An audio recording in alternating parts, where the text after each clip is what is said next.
Hindi may pagkakaila, isa ang diabetes sa pangunahing sakit na kumikitil sa maraming Pilipino ngayon. Ayon sa Diabetes Philippines, 4.6 na mga Pinoy taglay ang peligrosong karamdaman. Paalala po ng alagang kapatid, namamana man ng diabetes, maaari pa rin nating maisalba ang ating mga sarili kung maaga itong malalaman at magiging mas maingat sa pagkain at wastong lifestyle. Umihilap ang katawan ko, mga bagsak. Saka parang tako ako kumain na ang katawan ko mga bagsak. Laging inaantok. Tapos kung matulog po, kung matutulog ng hapon, magigising po kinabukasan ng umaga, mga ganun pong ano. Alamin natin ngayong umaga ang pinagdudusahan ng mga kapatid nating may sakit na diabetes. Iimbestigahan ni Doc Walter ang sakit na diabetes, ang pang-8 sa 10 causes of death sa buong bansa. Dati ang ganda ng ngipin ko laging malinis Ngayon medyo naninilaw na dahil sobrang paninigarilyo. Nung nagbuntis po ako dito, nag-umpisa yun dito sa gitna. Yan na yun, tuloy-tuloy na siya. Ang pakay ng ating medical mission ngayong linggo, ibalik ang killer smile ng ating mga kabarangay. Dear Madam Michelle, pangarap ko pong maging model at beauty queen. Pero may problema po ako. Medyo sablay ang aking posture. Good posture means good health. Kaya ang tip namin, ayusin ang tindig para iwas aray. Let's get physical, mura, walang gastos, madaling gawin, at kahit saan, pwede. Ang exercise na tinutukoy namin, walking workout ni Coach Noel. Magandang workout ang walking. Pero hindi niyo ba alam na pwede itong bigyan ng kakaibang twist? At muling nag-ikot ang alagang kapatid, bagong barangay, ang aming binisita para maghatid ng saya. Magandang umaga mga kapatid, ako po si Cheryl Cosim, magbibigay sa inyo ng alagang kapatid. Kalusugan, yaman na dapat pag-ingatan, anuman ang taglay na karamdaman. Pabisang reseta ng mga espesyalista, kumilos at baguhin ang nakakawian na sumabay sa masayang buhay.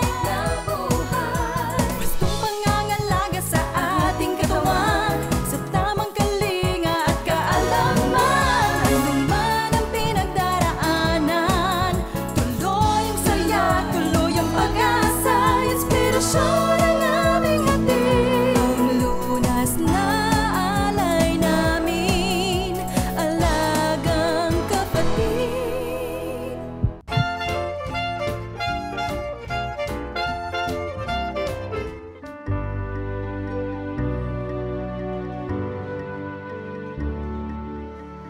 Good morning mga kapatid.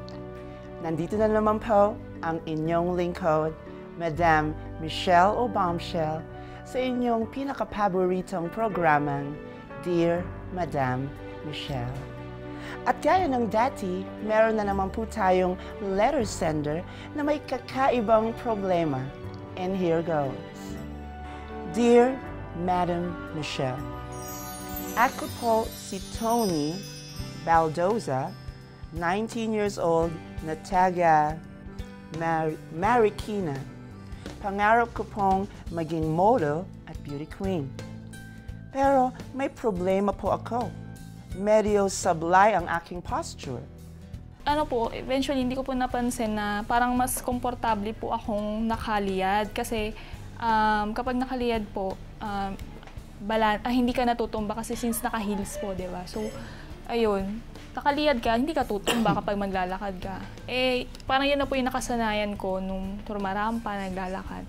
Yung pala mali kasi kahit po hindi po ako natutumba, sumasakit naman po yung likod ko. Gusto ko po sanang makahingi ng tips sa aking idolo na si Barbara Astoria. My name is Barbara Astorias, 24, Miss Angola, Rizal. Bakit mahalaga ang good posture? Well, Para sa akin, mahalaga ang good posture dahil kapag meron kang good posture, meron kang good breathing.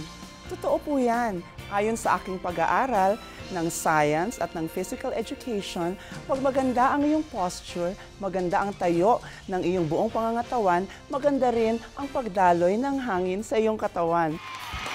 Kapag maganda ang daloy ng hangin sa katawan, nagiging malinaw din ang ating pag-iisip. At kapag maganda ang ating posture o tindig, iniiwas din tayo nito sa ilang komplikasyon tulad ng pananakit ng ulo at likod. Iwas aksidente rin kung maganda ang tindig dahil hindi mapipilayan sa likod lalo na kung nagbubuhat o gumagawa ng mabibigat na bagay. At dahil sa kanyang magandang postura, wagi si Barbara.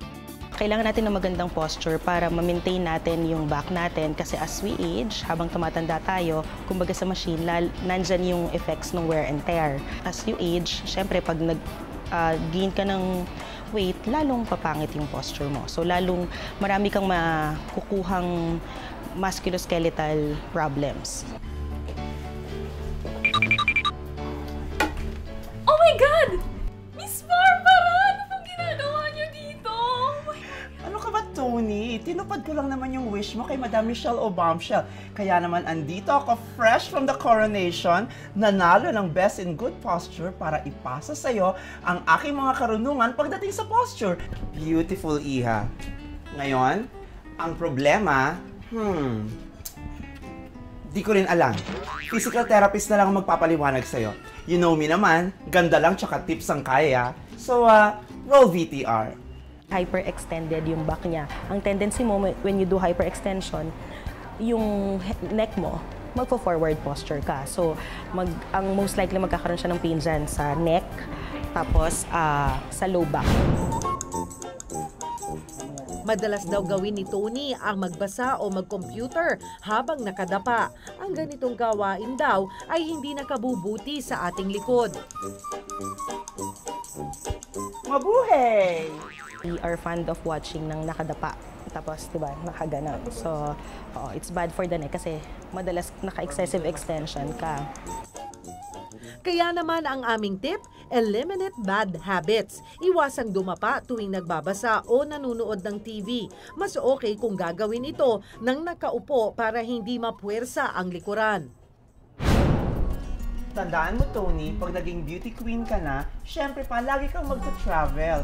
At kayo rin ha, mga kapatid, pag kayo magta-travel, always remember this. Pack light. Pag meron kang binitbit na something na heavy, nag-iiba yung center ng gravity mo.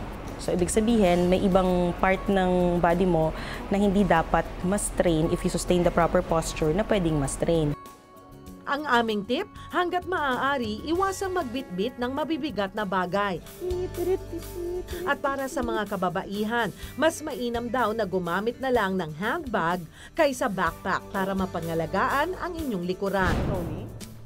Ang magandang tindig ay hindi lang tuwing nakatayo. Kasama din dito ang tamang postura tuwing umuupo.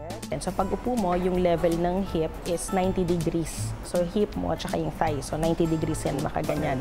Parang pa-L ka dapat. Kasi too high and too low is not good for the hip. Kaya ang tip namin, isandal ang dulo ng inyong likod o puwitan sa sandalan ng upuan para hindi mapuwersa ang likod. Siguraduhin din nakalapat ang mga paa tuwing nakaupo. Isa pa. Ang sunod naming tip, mawawala ba naman ang exercise? Para mapanatili ang magandang postura, ugaliing banatin ang likuran sa pamamagitan ng mga simpleng ehersisyo tulad ng back stretching at iba pa. Sige na, pumesto ka na dyan. Okay. Pwesto na.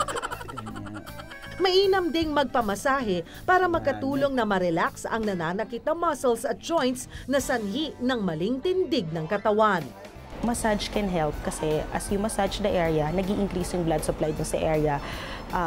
In a way, nawawash away yung mga pain metabolites or those that causes pain. Ang isa pa naming tip, kahit sa inyong pagtulog, anumang posisyon ang naisin, siguraduhin gumamit ng kama na sakto lang ang lambot at tigas. Kung masyadong matigas, na lalo na yung sa mga papag or yung matutulog sa lapag, pwedeng yung ibang part ng body mo is lalo siyang sumakit dahil yung pressure against dun sa hard part could increase pain on our body. Laging tandaan mga kapatid, ang magandang tindig na inyong katawan ay para din sa iyong magandang kalusugan.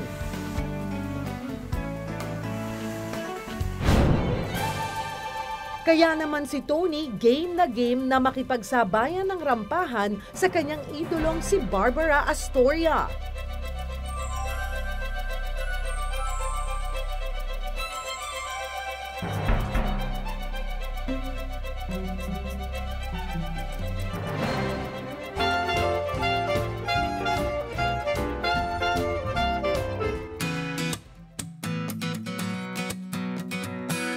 Magandang umaga mga kapatid. Magandang workout ang walking. Pero hindi niyo ba alam na pwede itong bigyan ng kakaibang twist sa karagdagang exercises? Yan ang gagawin natin ngayong araw. Ang simpleng paglalakad pwede pang samahan ng butt at thigh muscles workout. Unahin natin ang power skip. Sa routine na ito, parang bata ka lang ulit.